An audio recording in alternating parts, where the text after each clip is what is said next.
ગાંધીનગરમાં કેન્દ્રીય મંત્રી મનસુખ માંડવિયાની ઉપસ્થિતિમાં સન્ડેઝ ઓન સાયકલનું આયોજન કરવામાં આવ્યું છે. મહાત્મા મંદિરથી સાયકલ રેલીનું આયોજન કરવામાં આવ્યું હતું. મંત્રીની સાથે કલેક્ટર, મેયર સહિતના પદાધિકારીઓ જોડાયા. હવે જોઈએ ગાંધીનગર આમતક બ્યુરોમાંથી જે.કે. પટેલનો એક વિસ્તૃત અહેવાલ. ગાંધીનગર ખાતે સન્ડે ઓન સાયકલનું આયોજન કરવામાં આવ્યું હતું. મહાત્મા મંદિરથી સાયકલ રેલીનું આયોજન થયું હતું.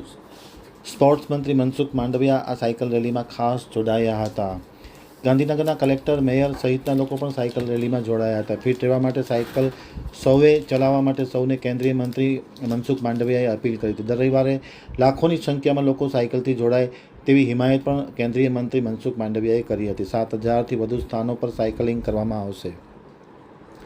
કેન્દ્રીય મંત્રી મનસુખ માંડવિયાએ આખું સાયકલ ચલાવવાનું એક અભિયાન શરૂ કરવામાં આવ્યું છે. બેસ્ટ કસરત ફિટ રહેવાનો મંત્ર હોવાનું પણ સાયકલ દ્વારા જણાવવામાં આવ્યું છે. સાયકલથી મેન્ટલી પણ સ્ટ્રોંગ રહેવાય છે.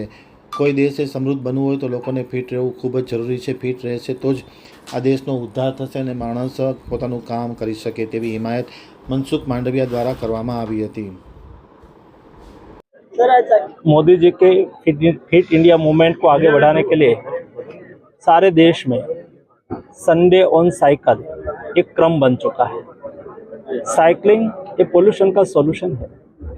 साइकिलिंग ये ट्रैफिक का समाधान भी है और साइकिलिंग बेस्ट एक्सरसाइज है.